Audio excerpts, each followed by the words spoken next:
Deus, a paz de Cristo, amor de Maria a todos. Aqui é o Felipe. Sejam bem-vindos a mais um vídeo aqui no canal Mestre Fé Católica, também no canal Ser Católica, onde esse vídeo também será postado.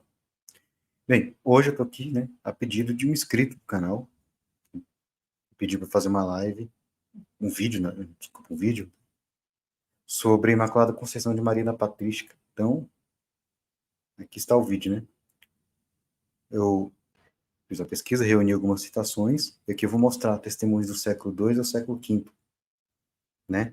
Essa verdade de fé. Maria sempre foi preservada de todo pecado, desde o primeiro instante da sua concepção. Então, vou colocar aqui na tela o material que eu preparei, né?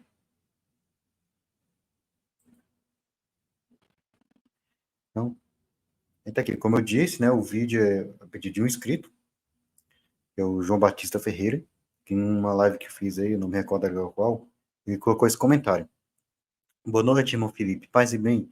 Eu gostaria muito de saber sobre a Imaculada Conceição na Patrística. Será que você poderia fazer um vídeo falando sobre esse assunto? Quais são os padres apostólicos que citam a Imaculada Conceição de Maria? Qual século foi citada pela primeira vez a Imaculada Conceição de Maria? Então, atendendo ao pedido do João Batista, aqui está o vídeo, né? Antes de entrar nos testemunhos patrísticos, né, convém, né, lembrarmos o que diz o dogma da Imaculada Conceição. Então, eu trouxe aqui a definição dogmática. Está lá na Bula Inefabilis Deus do Papa Pio IX, né?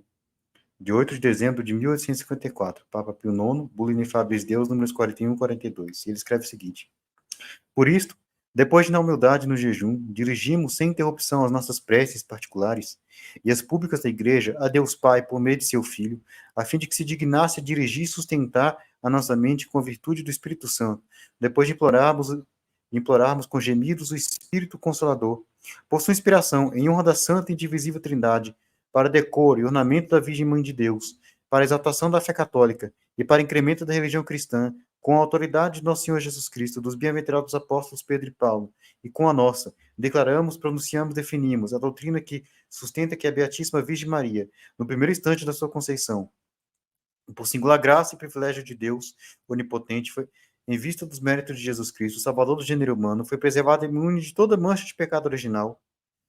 Essa doutrina foi revelada por Deus e por isso deve ser crida firme e inviolavelmente por todos os fiéis. Portanto, se alguém que Deus não permita, deliberadamente entender de pensar diversamente de quanto por nós foi definido, conheça e saiba que está condenado pelo seu próprio juízo, que naufragou na fé, que se separou da unidade da igreja, e que, além disso, incorreu por si ipso facto nas penas estabelecidas pelas leis contra aquele que ousa manifestar oralmente por escrito, né? Ou de qualquer outro modo externo, os erros que pensa no seu coração. Então, essa aqui é a definição, muito clara, né? Maria foi preservada de todo pecado, desde o primeiro instante da sua concepção, por uma graça singular e um privilégio de Deus onipotente, ou seja, pelo poder de Deus Todo-Poderoso, graça de Deus Todo-Poderoso que fez imaculada, em vista dos méritos de Cristo, ou seja, foi preservada e imaculada de todo pecado, para ser digna de carregar o próprio Cristo no seu ventre. Então, esse aqui é o dogma. Então, vamos agora aos testemunhos. Eu vou começar com o século II. Os testemunhos mais antigos que eu achei são do século II, né? E eu quero começar aqui com Santo Aristides de Atenas, que morreu por volta do ano 134 d.C., na sua obra Apologia, segundo os fragmentos gregos do capítulo 15, que ele escreveu por volta de 130 d.C. Olha o que ele escreveu. Os cristãos, porém, descendem do Senhor Jesus Cristo, e este é confessado como Filho do Deus Altíssimo no Espírito Santo, descido do céu para a salvação dos homens, gerado de uma Virgem Santa, sem germe nem corrupção, encarnou-se e apareceu aos homens para afastá-los do erro do politeísmo. Então, Santo Aristides diz que Maria é uma Virgem Santa, sem germe nem corrupção. Uma afirmação muito clara da Imaculada Conceição, né? Uma afirmação muito clara de que ela não tinha nenhum pecado. Depois, o Proto-Evangelho de Tiago, capítulo 10. O Proto-Evangelho de Tiago foi escrito por volta do ano 150 d.C. E ele escreveu o seguinte: os sacerdotes então reuniram-se e concordaram em fazer um véu para o templo do Senhor. O sumo sacerdote disse: chama algumas donzelas sem mancha da tribo de Davi. Os ministros se foram. E depois de terem procurado, encontraram 7 virgens. Então o sacerdote lembrou-se de Maria, a jovenzinha, que sendo de estirpe davídica se conservava imaculada aos olhos de Deus. Os emissários foram buscá-la. Então, o proto-evangelho de Tiago narra que Maria se conservava imaculada aos olhos de Deus. Uma afirmação clara da Imaculada Conceição, da absoluta pureza e santidade de Nossa Senhora. Temos agora Santo Irineu de Lyon. Santo Irineu de Lyon, ele viveu entre os anos 130 e 202 d.C. E por volta do ano 180 ele escreveu a obra Contra as Heresias. No livro 4, no capítulo 33, no parágrafo 11 desta obra, ele escreveu o seguinte: E os que o chamavam Emanuel, nascido da Virgem, queriam com isso indicar a união do Verbo de Deus com a criatura modelada por ele. Isto é, que o Verbo se faria carne, e o Filho de Deus, filho do homem.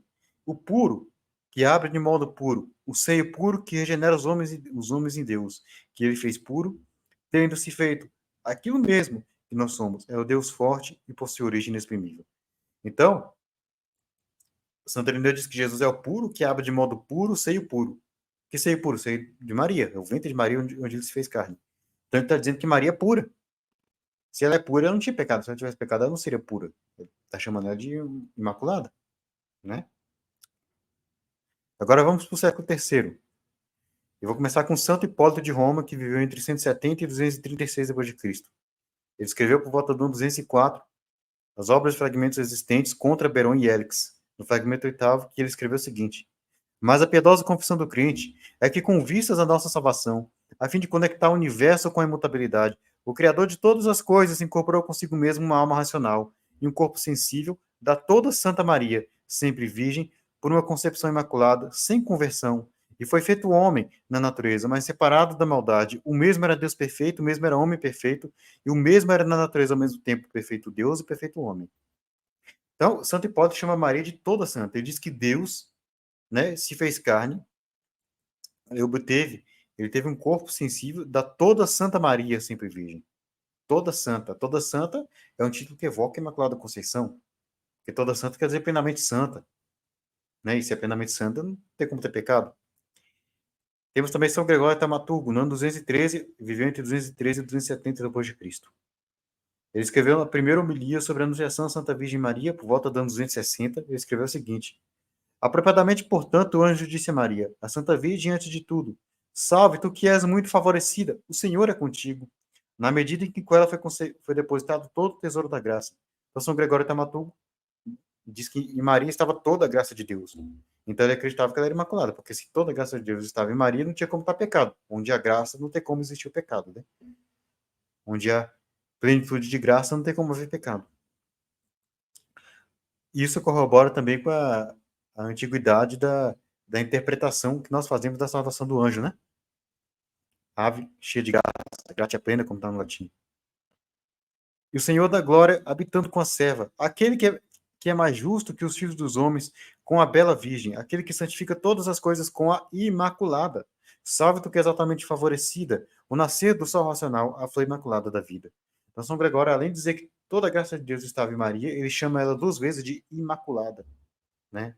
A imaculada, a flor imaculada da vida. Então, claramente, ele está professando a Imaculada Conceição, né? Professando que ela não tinha pecado. Orígenes. Agora, Orígenes é um caso um pouco diferente, porque ele, ao mesmo tempo que em algumas obras ele afirma a Imaculada Conceição, e outras obras, em outro momento, ele vai negar. Veja, no seu comentário sobre Lucas 1,63, Orígenes viveu entre 185 e 254 d.C. Ele escreveu esse comentário por volta de 250. Comentário sobre Lucas 1,63 está na Patrologia Grega, no volume 17, parágrafos 329 a 330, números 329 a 330, e ele escreveu o seguinte: A Santíssima Virgem sabia de fato que não era filho de José, mas aprovou o noivo na cara deles por causa da suspeita dos judeus, que acreditavam que ele havia nascido de fornicação. Isso aqui é uma tradução do Google, né? Peguei o texto na tinta e traduzi. Quando ele diz a Santíssima Virgem, que no volume da Patologia Grega tem em latim e grego, né? Quando ele diz a Santíssima Virgem, no grego ele colocou o seguinte: Panagia Paternus. Paternus é virgem. Inclusive, se você pegar a tradução grega da profecia de Isaías 7,14, eis que a virgem conceberá e dará à luz um filho, no texto grego vai estar lá Parthenos, eu não sei como é que pronuncia, foi traduzido como virgem, né? É esse termo. E ele chama de Panagia Paternus. Esse termo Panagia, ele é a junção de dois termos gregos. O termo pan, que veio do grego pas, que quer dizer todos. Pan é uma variante, uma flexão desse termo. E o termo agias, que quer dizer santo. Está aqui de acordo com a concordância de Strong, os gregos 3.956 e 40. Pan, agia. Então, pan vem de paz, que é todos, e agia, que é santo. Santo. Então, panagia quer dizer toda santa, que é um título que evoca a Imaculada Conceição de Maria. Então, não é só santíssima, é toda santa, plenamente santa. Depois, ainda por volta de 250 depois de Cristo, na verdade as datas aqui são mais especulações mesmo, né? Mas Orígenes vai escrever a homilia Intercollectas ex varis lossis. Uma homilia coletada entre vários lugares, deve ser alguma coisa mais ou menos assim, né? Isso aqui é uma citação que eu tirei de um site protestante, né? Instituto Bíblico Sapiranguense, que é um site protestante. Vou deixar o link na descrição. Eu tirei essa citação desse site, desse texto de Orígenes, que diz o seguinte: desposada com José, mas não carnalmente unida. A mãe deste foi imaculada. Mãe corrupta, mãe intacta, mãe deste. De qual este? A mãe do Senhor, o unigênito de Deus, do Rei Universal, do Salvador e Redentor de todos. Então, claramente, ele afirma que Maria era imaculada, não tinha pecado. Só que em um outro momento ele vai negar a Imaculada Conceição. Na sua homilia 17,6 sobre Lucas 2, 35 e 38. Ele escreveu o seguinte, por volta de 250, uma data especulada, na verdade. A Escritura diz claramente que no tempo da paixão, todos os apóstolos foram escandalizados, quando o próprio Senhor disse: todos vós sereis escandalizados esta noite. Portanto, todos foram escandalizados, a tal ponto que o próprio Pedro, chefe dos apóstolos, então ele acreditava no primado petrino, que ele está chamando Pedro de chefe dos apóstolos, né? Renegou Jesus 3 vezes, porque pensamos que, tendo os apóstolos sido escandalizados, a mãe do Senhor estaria imune ao escândalo. Se durante a paixão do Senhor ela não sofreu escândalo, Jesus não sofreu por seus pecados. Se, porém, todos pecaram e estão privados da glória de Deus, se todos são justificados e redimidos por sua graça, ele está citando Romanos 3, 23 e 24, Maria também naquele tempo esteve sujeita ao escândalo. Então ele ensinou que Maria pecou, ele vai dizer que se Maria não sofreu escândalo, então Cristo não morreu pelos pecados dela, pelo menos é o que parece que está dizendo. E ele aplica Romanos 3, 23 a Maria, então ele está basicamente afirmando que ela pecou. Então ele se contradiz, porque em outras obras, como eu mostrei aqui, ele afirmou a Imaculada Conceição de Maria. E aqui ele está afirmando. Pode ser que ele tenha mudado de ideia, né, o seu pensamento a respeito desse assunto, né?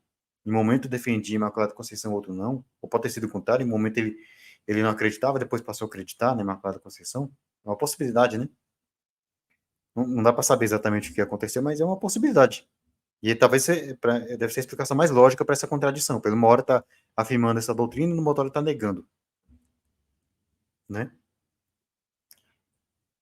Agora vamos para o século IV. E eu vou começar aqui com a liturgia de São Tiago, que é do século IV, que até um tempo atrás eu achava que era do século I, mas não é. Depois fui corrigido, um católico me corrigiu, mas é do século IV. É atribuído a São Tiago, só que é do século IV. E no número 45 da liturgia de São Tiago diz o seguinte: comemorando nossa toda santa, pura, gloriosa e abençoada Senhora, a Mãe de Deus, e a sempre Virgem Maria, e todos os santos que têm agradado a Ti desde que o mundo começou, vamos nos dedicar, e uns aos outros e toda a nossa vida a Cristo nosso Deus. Então aqui nesse ponto 45, a liturgia de São Tiago chama Maria de toda santa, que como eu já expliquei, um título que evoca a plena santidade de Maria, Imaculada Conceição. Porque toda santa é plenamente santa. Quem é plenamente santa não pode ter pecado. Mas a mesma liturgia de São Tiago, no número 36, diz o seguinte: faça com que o fim de nossas vidas seja cristão, aceitável, repreensível e pacífico. Ó Senhor, reunindo-nos, ó Senhor, sob os pés dos teus eleitos, quando tu quiseres, e como tu quiseres, somente sem vergonha e transgressões, por meio de teu Filho unigênito, nosso Senhor e Deus e Salvador Jesus Cristo, pois ele é o único sem pecado que apareceu na terra. O único sem pecado que apareceu na terra. A liturgia de Santiago, nesse ponto, parece dizer que só Cristo na Terra, só Cristo era sem pecado. Dos que vieram na Terra, os seres humanos, é o único sem pecado, o único imaculado. Aparente contradição. Talvez, uma explicação lógica, talvez o que ele esteja querendo dizer nesse texto aqui, na verdade, é que Cristo é o único que é, por natureza, sem pecado. Porque aí sim estaria correto. E não seria uma negação da Imaculada Conceição. Porque Maria foi feita imaculada, ela é imaculada não por natureza, mas por graça de Deus. Por singular graça e privilégio de Deus onipotente, como está na definição do dogma. Então, por graça de Deus. E não por... Ela foi feita imaculada por graça de Deus, né? E não por natureza. Então, imaculado por natureza é só Jesus. Então, se for nesse sentido, Aí estaria explicado. Pode ser também que a tradução aqui não seja muito boa. Isso aqui eu peguei do site da New Advent, tá em inglês, e lá coloca a tradução feita pelo historiador protestante Philip Scaff, uma tradução protestante, então pode ser que a tradução não seja boa. Não sei, também. É uma possibilidade, mas pode ser que o texto apenas esteja dizendo que é o único que é por natureza sem pecado, não sei.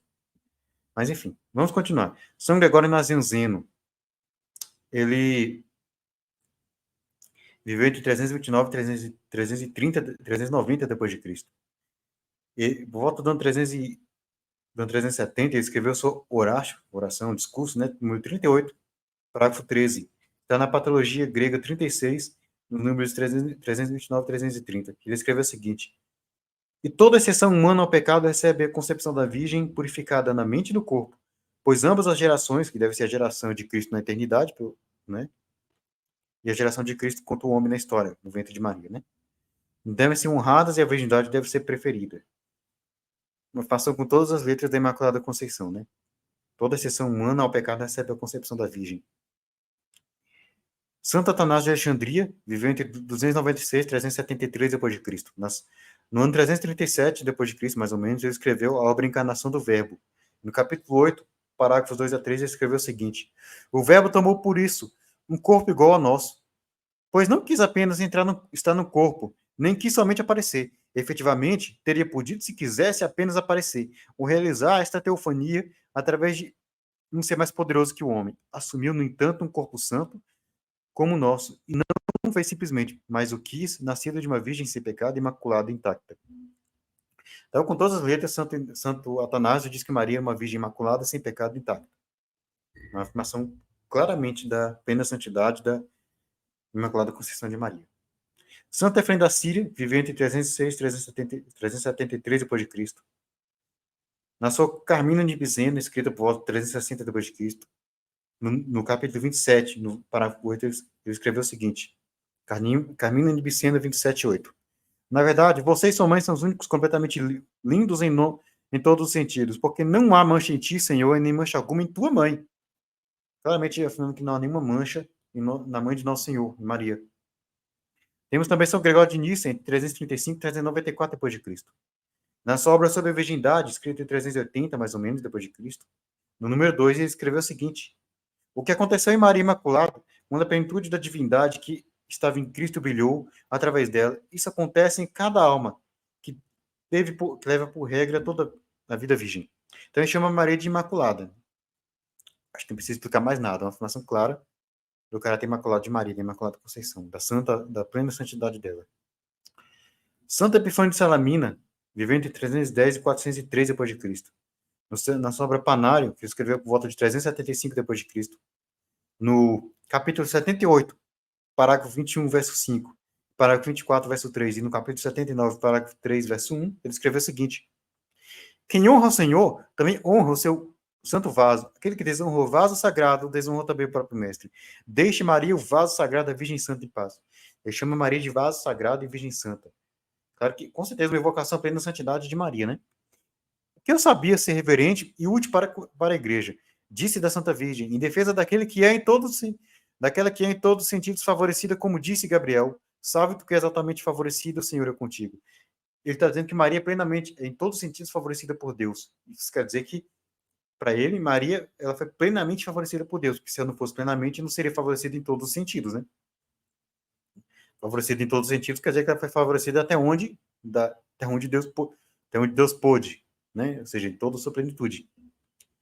Ela foi considerada digna de carregar em seu próprio ventre o Rei de todos, o Deus Celestial, o Filho de Deus. Ela se tornou um templo e, pela bondade de Deus, por um mistério incrível, foi preparada para ser a morada da natureza humana do Senhor. Então, o texto diz, Santo Epifânio diz que Maria, ela foi considerada digna de carregar Deus no seu ventre. Para ser digna de carregar Deus, ela tem que ser imaculada. Se ela tivesse um pecado que seja, ela não seria digna de carregar Deus no seu ventre. Ele ainda diz que ela foi, pela bondade de Deus e mistério incrível, ela foi preparada para ser a morada da natureza humana do Senhor. Ou seja, ele está dizendo que Deus preparou Maria para ser a morada de Deus, para ele habitar nela. Ora, se Deus preparou Maria, então Deus preparou da maneira mais perfeita possível, porque tudo que Deus faz é perfeito. Deus é a perfeição. Então, se Deus a preparou da maneira mais perfeita possível, Deus a fez imaculada. Então, ele também crê na Imaculada Conceição. Então, a gente tem aqui uma afirmação implícita dessa verdade de que Maria é imaculada. Temos também Santo Ambrósio de Milão, que viveu entre 390 e 397 depois de Cristo.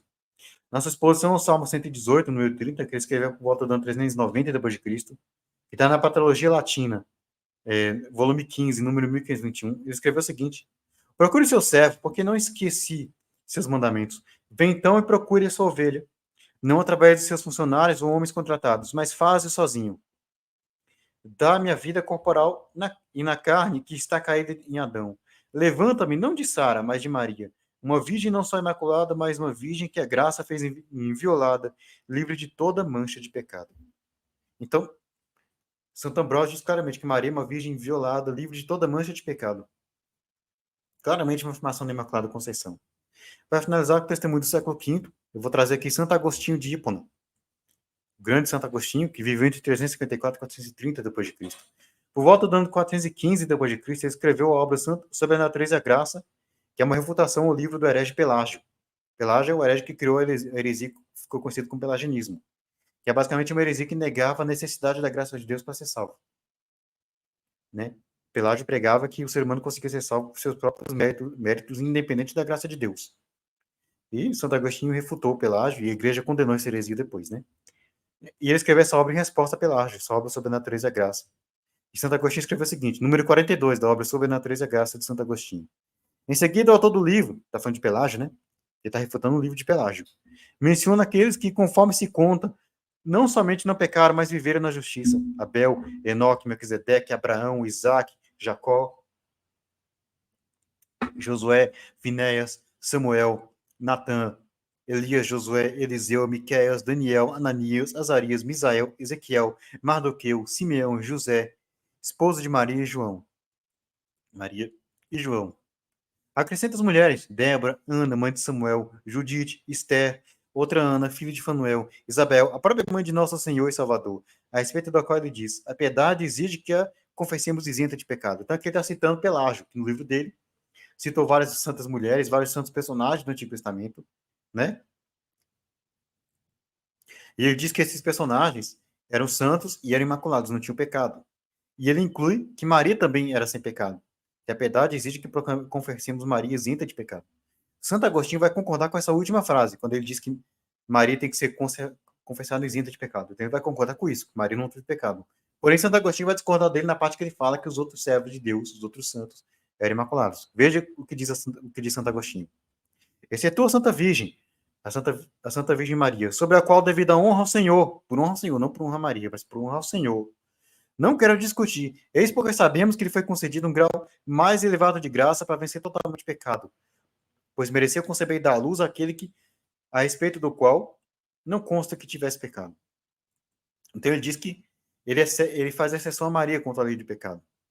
Ele vai dizer que Maria recebeu um grau muito mais elevado de graça para vencer totalmente o pecado. Por quê? Né? Porque ela mereceu conceber e dar à luz a Jesus Cristo, que é o próprio Deus. E ele foi imaculado. Ou seja, Santo Agostinho está dizendo que Maria recebeu uma graça, um grau elevado de graça para vencer totalmente o pecado, para ser digna de carregar Jesus Cristo no ventre. Então, por singular graça e privilégio de Deus onipotente, em vista dos méritos de Cristo, como está na definição dogmática. Ele ainda diz que é devido à honra ao Senhor, não por honra a ela, ou seja, né, em honra a Deus, em honra a Cristo. Então, uma forma de honrar a Cristo, porque proclamar que Maria é Imaculada é dizer que Cristo, né, por ser o santo, a santidade por excelência, não poderia se encarnar em qualquer lugar. Se encarnar em qualquer lugar. Teria que se encarnar no lugar santo, ou seja, Cristo exige exige um ventre santo para encarnar. É proclamar que Cristo, né, é proclamar toda a sublimidade de Cristo, a santidade de Cristo, a honra de Cristo, a superioridade de Cristo. Então, quando se proclama que Maria é Imaculada, se proclama que Jesus Cristo é verdadeiramente Deus, santo, imaculado, e não poderia ser gerado em qualquer ventre, num ventre pecador. Continuando, ele vai dizer o seguinte: mas excetuando a Virgem Maria, se pudéssemos reunir aqueles santos e santas, como se aqui vivessem, e perguntarem se estavam isentos de pecado, qual seria a resposta no nosso modo de proceder? O que afirma Pelágio, o que assevera o apóstolo João, dizei-me qualquer que tenha sido grau de santidade, quando estava revestido do corpo humano. Se pudéssemos fazer-lhes essa pergunta, não bradariam uma só voz, se dissemos que não temos pecado, enganamos a nós mesmos e a verdade não está em nós? Então, Santo Agostinho está dizendo o seguinte, tirando Maria, se a gente pudesse reunir todos os outros santos, como se aqui vivessem, e perguntar para eles, se eles forem isentos de pecado, qual seria a resposta deles? O que Pelágio dizia, que eles eram imaculados, ou o que São João diz? Se alguém disser que não tem pecado, né? Está em, se dissemos que não temos pecado, enganamos a nós mesmos e a verdade não está em nós. Ou seja, que são pecadores. Santo Agostinho vai dizer o seguinte, e ele vai dizer, qualquer que tenha sido o grau de santidade daqueles santos, essa seria a resposta. Ele tem pecado. Se disser que não tem pecado, está enganando a si mesmo. Então veja. E ele diz que todos os santos, com exceção de Maria. Então Santo Agostinho coloca Maria como exceção clara à regra do pecado. Então, para Santo Agostinho, Maria não pecou. Ela recebeu um grau elevado de graça, da parte de Deus, obviamente, para vencer todo o pecado. Então, ele cria na Imaculada Conceição claramente. Então, é isso. Aqui estão as referências, que vão estar na descrição do vídeo. Né? Então, e que a gente vê claramente que desde o século II, desde o primórdio da cristandade, se crê na Imaculada Conceição. Desde, pelo menos, o século II. Então, aí de duas uma. Ou isso a fé apostólica, ou a igreja se corrompeu já no início do século II, porque o testemunho mais antigo que eu mostrei deu no 130. Mas como a segunda hipótese é um absurdo, porque Jesus prometeu que as portas do inferno nunca iriam prevalecer contra a igreja, está em Mateus 16, 18, e ele prometeu estar sempre com a igreja, Mateus 28, 20, prometeu o Espírito Santo para estar sempre com a igreja, João 14, 16, 17, então, como ele prometeu uma assistência divina perpétua, é um absurdo crer que a igreja, em algum momento da história, teria se corrompido, em algum momento da história se corrompeu, se afastou da verdade. Não, a igreja não pode se afastar da verdade. Então é um absurdo crer que a igreja já teria se corrompido no século II. Então a conclusão mais lógica é que a Imaculada Conceição de Maria é a fé apostólica. É aquilo que é crido desde a era apostólica, é aquilo que os apóstolos deixaram. É aquilo que Deus revelou. É claro que a gente viu que houve alguns pais da igreja que negaram a Imaculada Conceição. Eu mostrei Orígenes, que no momento ele afirma, no momento nega. A liturgia de Santiago, que é a mesma coisa, no momento afirma, no outro momento nega. Mas isso em nada anula a doutrina, a verdade de que a Imaculada Conceição já era crida desde o primórdio da cristandade, como eu mostrei. E também sem nada abala a nossa fé, porque até 1854 a Imaculada Conceição ainda era um assunto aberto ao debate. A igreja só colocou um ponto final na questão em 1854, quando definiu o dogma. Né? É por isso que até 1854 se podia discutir se Maria Imaculada ou não, se podia ter opiniões divergentes. Tanto que Santo Tomás de Aquino, por exemplo, durante a maior parte da vida dele, ele negou a Imaculada Conceição.